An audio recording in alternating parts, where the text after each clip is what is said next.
Well, there are many aspects that concern me, but if I had to highlight one, it would be people's attitude towards the issue in general. For example, in communities, we would hear situations of violence, and people seem to think it is not my business. Let them sort themselves out. So we are not taking it on board as part of our business. Also, dealing with individuals who are in the situations, oftentimes their attitude, because they take things like choking and so forth as such very simple issues. So I think the concerning thing for me is the issue of attitudes towards the issue. I am concerned about two aspects of gender-based violence. One is prevention, and the other is ensuring a network of support is there. As it relates to prevention, I am concerned that as a society, more of us need to get involved in addressing the behaviors and the belief systems that support the occurrence of gender-based violence, and therefore dealing with issues such as those myths and beliefs and attitudes and behaviors would be very important. I'm very concerned with the aspect of fear when it comes to domestic violence, because I find with my situation, there was fear of leaving and there was fear of staying. So that certainly creates a dilemma for the person who is the victim, because if you're afraid to stay and you're afraid to leave, then that puts you in a situation where even if help comes, it's difficult for the person who's trying to help you, because you really can't give advice, because I'm afraid to stay and I'm also afraid to leave. So the aspect of fear for me would be the one aspect that I would be very interested in finding out how you can really address this aspect of fear for someone who's suffering from domestic violence. But one of the things I'm really particularly concerned about is the aspect of how it impacts our young people and our children. Right, they are going to be in situations where they're going to be thinking gender-based violence in any form in their relationships is okay. Right, a guy hitting on a girl hitting on a guy, whatever type of violence, they're going to think that that's okay, and the cycle is going to continue as they get older, and they're going to teach their children, and it's going to continuously be in our society. So we really need to start to see how we can ensure that we get gender-based violence out, because it really affects our children and our society. The aspect of gender-based violence that I'm very much concerned about is the issue of persons not taking gender-based violence seriously. Right? Persons still seeing it as a non-issue or something that only happens to a certain sector or a certain class of people, and not seeing it as an issue that affects everyone. Persons need to understand the importance of gender-based violence and the underlying problems and causes, not just the physical aspects, but we're speaking about the issues of the mental abuse and those issues that are not seen out there in the open. I would say the part of the problem that I think should be highlighted is the impact that domestic violence has on children. Many times we look at the victims of domestic violence, but in homes where this issue happens, the entire family is affected, especially the children.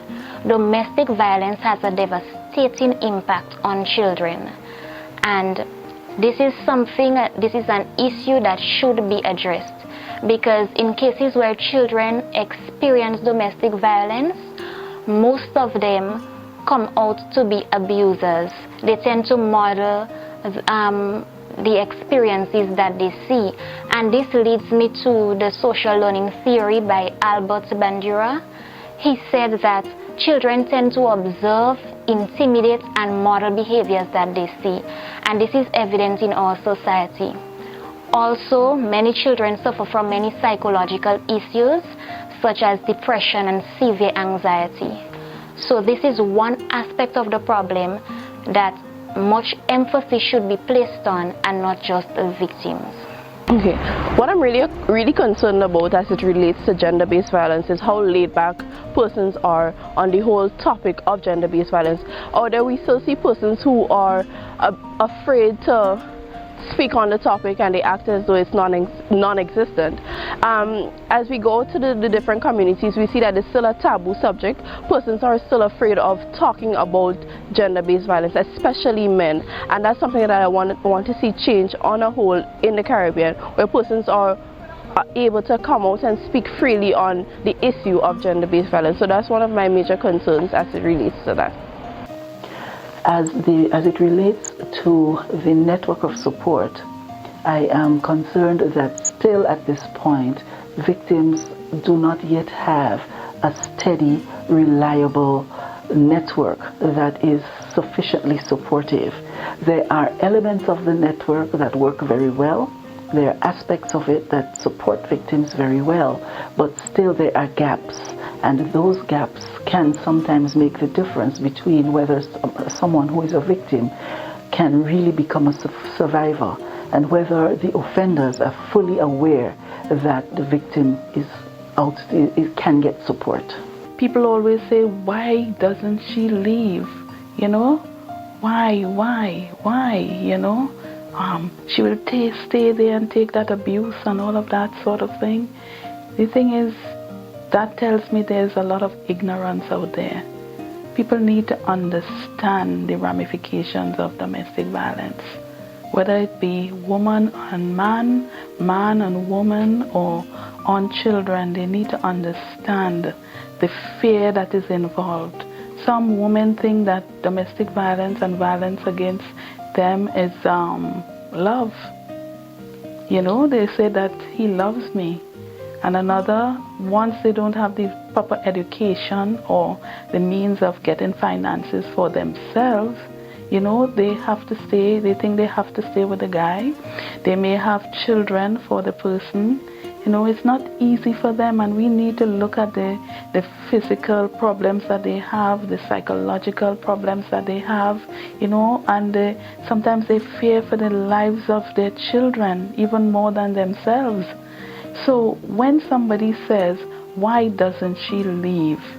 You know, that tells me that we really do need to educate people out there, for them to understand the battered woman syndrome, for them to understand what these women live in on a day-to-day basis in their homes. So this education is really important, yes. What I would tell persons, both victim and the offender, is to seek help while it's early. Don't sit back and say, okay, it happened once, so I'm not going to do anything about it. It is not good to say, all right, well, it happened and it will not happen again, because everyone knows once it happens the first time, it will definitely happen a second or third or fourth time. And if we don't nip the bud as early as possible, it will happen again. To victims, I would always say there is always a life that's much better than living in a situation of violence. There's a lot of help out there through the Ministry of Social Development and Housing, where they can get help through psychosocial programming and so forth. There are counselors, what have you. One of the important things too is that people need to understand that if they are a victim of violence, it's not just them that's being affected by this situation. Children are affected, the general community, society as a whole. So reach out, get help. There's a lot of experts out there to help. I would always encourage the victim to look at it from a legal perspective, because there are laws against domestic violence, and you don't have to stay in a situation where you're being domestically abused.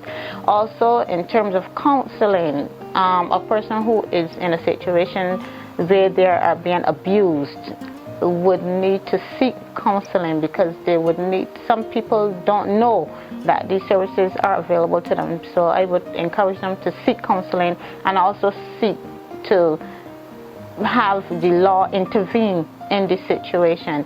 The person who is the abuser need to recognize, first of all, that what they're doing, their behavior is unacceptable, and they need to accept that first of all.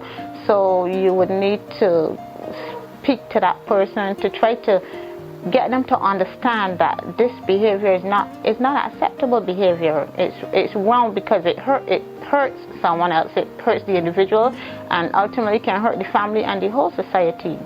So I would try to encourage that person to accept that the behavior is wrong first of all, and then to seek help in terms of counseling as well. Really and truly, what I will say to both of them is there is help out there.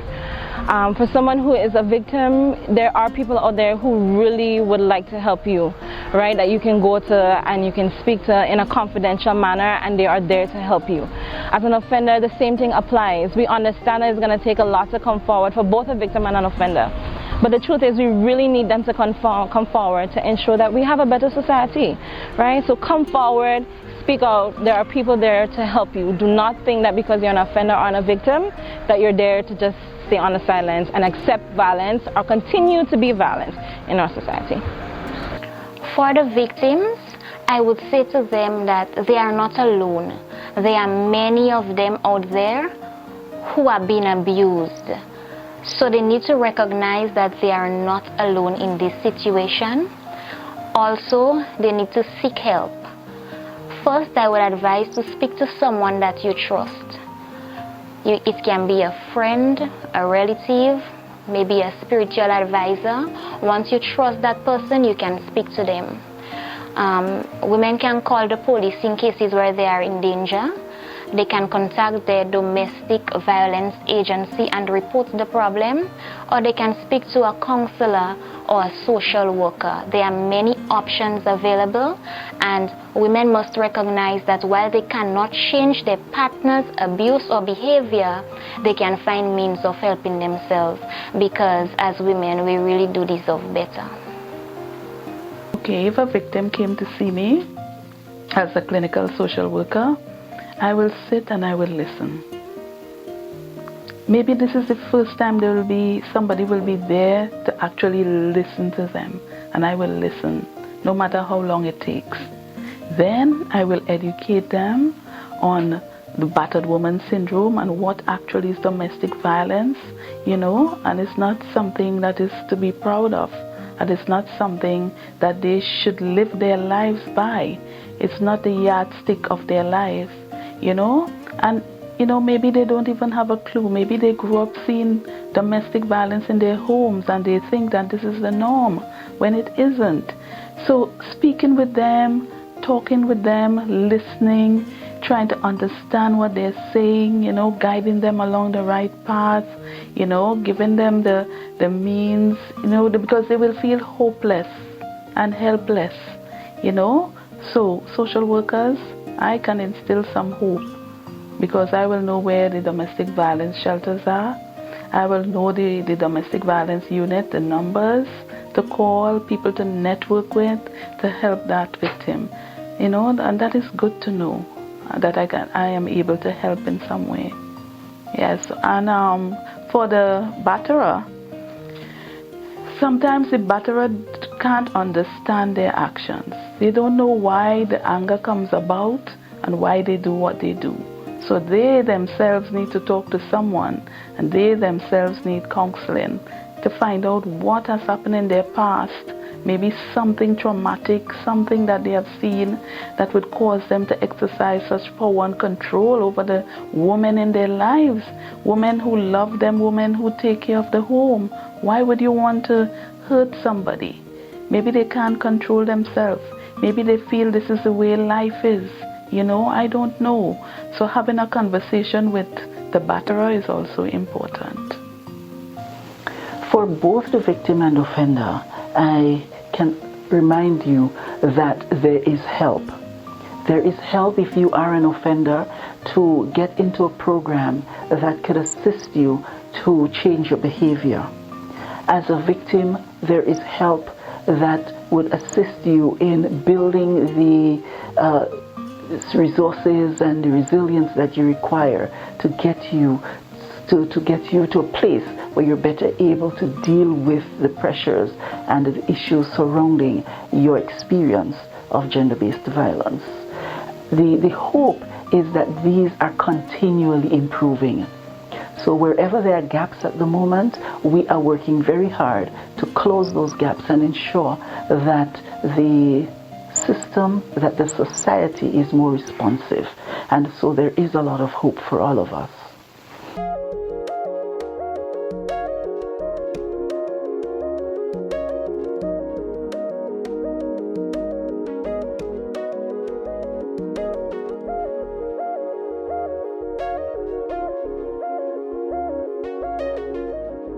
This is an EU-funded project.